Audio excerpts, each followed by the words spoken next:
What's up, YouTube? This is Too Raw for TV. All right. Bad Boys for Life proves that sometimes good things come to those who wait, and that a lot of times it's not a good idea to try to rush sequels. Okay. Um, Shout out to Town Man. I see the video about this. I think it was yesterday or it was late Saturday night. I can't remember. It was one of the two. Did a video talking about Bad Boys for Life and the remarkable success it's had. And getting back to the point I was trying to make earlier, a lot of times, man, when the main motivator for doing a sequel is cash, then that's when you have the, you know, the very disappointing sequels like Ace Ventura: When Nature Calls. It had its moments, but it wasn't exactly the first movie. It didn't have the heart of the first movie. Um, but sometimes when you wait, you know what I'm saying? Sometimes you can even exceed the original. Like Terminator 2 was 7 years after the first one. But it's considered by most to be better than the first one. The same thing with Aliens. Um, you know, but Bad Boys for Life, to me, I mean, it's interesting. Like, I'm not going to say it's better than the first movie, because I still haven't seen it yet. So I'm going by the consensus out there. I'm going by what fans are saying. You know what I'm saying? To me, I've only seen the first two. The one that came out in '95, Bad Boys, and of course, Bad Boys 2, which came out, I think, in 2003. Of those two, both of them are enjoyable, but the first one, I mean, the first one is superior to me. But this one may just be the best out of the trilogy so far. So much praise has been heaped upon this film that it looks like a fourth installment of the series will be greenlit. The only question is exactly when it will happen and whom will be at the helm of producing and directing the fourth one. But so far, Bad Boys for Life has been a box office smash. Um, Domestically, it's taken in, I think, somewhere around $200 million, which is more than the entire international haul from the first movie in 1995. That movie made $141 million. Bad Boys 2 was not loved by critics, but it did make $273 million in 2003 dollars. This movie altogether has made well over $400 million, and it's the most profitable January movie of all time. And so far, although it's probably not going to last because you know how these summer blockbusters are, but right now it's the highest grossing movie of 2020. And it's the thing that you notice about this movie is that you get a sense that there's two things going on here with audiences: recurring, repeated audiences, and word of mouth. A lot of times what happens with movies, I remember one of the comes to mind is Batman, the second Batman, Batman Returns, with the last one, Michael Keaton in it. It had a great opening weekend, smash, but it dropped like a rock the second weekend. And part of that, I think, was two reasons: bad reviews and word of mouth. People were like, this one's different. Batman Returns was a lot more gritty than the first one.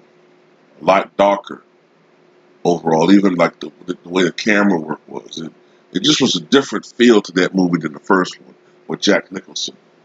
And a lot of fans didn't particularly like Batman Returns. I didn't have an issue with it when I first saw it. I thought it was a pretty good movie. I didn't like it as much as the first one, well, with the exception of the sex appeal of Michelle Pfeiffer. But but I didn't like it as much as the first movie. But word of mouth can kill a movie. You know what I'm saying? But another movie that's the opposite of that was Forrest Gump. Forrest Gump was not expected to make 600, in excess of $600 million in the box office, but people kept going back and seeing this movie. And I can understand why they do that, because I've probably watched, over the last 20 years, I've probably watched Forrest Gump over 100 fucking times. And I still like to watch the fucking movie, even though I know what's going to happen every fucking scene.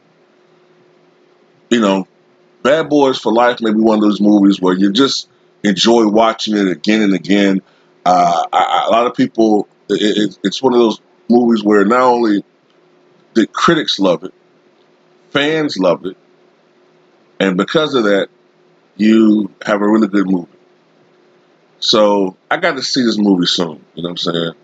I got to see this movie soon. Only thing that kind of pissed me off about this movie when I first saw the trailer was everybody getting on Martin, man, about his shape and shit. I'm like, look, man, this ain't 1995 anymore. This ain't 1995. Okay, Martin is a 50-something-year-old man who, if I'm not mistaken, I read it and I didn't know this. I think Martin has lupus. Martin takes medications, and when you have lupus, it's and a thyroid condition. It's kind of a recipe for weight gain, man. Like, I'm like this. Martin is in a different place now than he was the first movie. Okay? And to all these shallow people who were making jokes about his weight and all this type shit, and I think he saw that shit too, because I saw something recently where he was working hard to lose weight, and that's good for him. But the fact that he might have been, cyberbullied, or cyber harassed into losing weight pisses me off, because we got to remember the bigger picture here. Okay, and the bigger picture is we're lucky to even have Martin Lawrence around. Okay, Martin Lawrence could have died. All right? And the odds were that he was going to die. If someone hadn't seen Martin collapsed shortly after he collapsed when he was trying to lose weight at that time for, it might have been Blue Streak, I think it was. It was either Blue Streak or Big Mama's House. One of the two movies he was trying to lose weight for, okay? And had that lucky, and I say lucky because for us, lucky, bystander hadn't seen Martin collapsed, he probably would have died a long time ago. Martin would have, that was like 1999. So here we are in 2020, and Martin has made a plethora of movies since then. And, you know what I'm saying? I think we're lucky to still have him. And actually, to be honest with you, for a guy that's going on 55 years old, he looks a damn smite better than most people I know that's 10, 20 years younger than him. You know what I'm saying? So that's it, I don't think they necessarily have to rush the movie, the fourth installment. Just make sure it's good. I think that was the problem with most sequels back in the day, man. They just rushed them. These movie companies got so fucking greedy, and they also underestimated the intelligence of fans. Like, Home Alone 2. I was 12 years old when that movie came out. And even I, at that age, I was saying to myself, this is just the first movie with, just a different setting. Like, how stupid do they think we are? And I said this as a 12-year-old. So, as an adult, when you start seeing the same shit, you're like, okay, you're shoveling me the same bullshit. change it up a little bit. I've seen this before. All right. I hate when a bad movie fucks up a series like Blade Trinity. Okay. I fucking love the first two Blades. You know what I'm saying? Nomak was to me, if you're really into Blade, Nomak was the best villain. The second one that carried the Reaper virus or whatever, he was kicking Blade's ass, right? The third movie, they could have made Dracula / Drake better.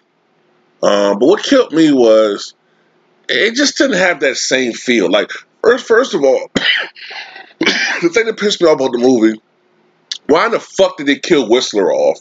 Then they introduced Whistler's daughter. Like, I don't want to fucking root for this bitch. And then you got Ryan Reynolds. And now, even though Ryan Reynolds was hilarious, okay, he was funny, but other than that, I just didn't like that fucking movie, man. And I think a lot of people didn't like Blade Trinity.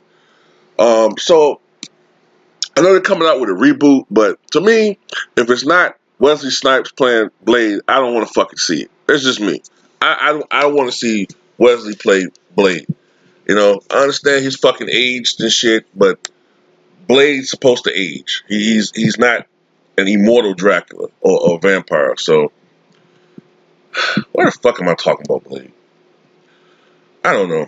But anyway, leave me some comments to tell you about the content of this video. What you think about Blade? I said it again, didn't I? What the fuck is up with me and Blade today? Some motherfuckers are always trying to ice skate uphill.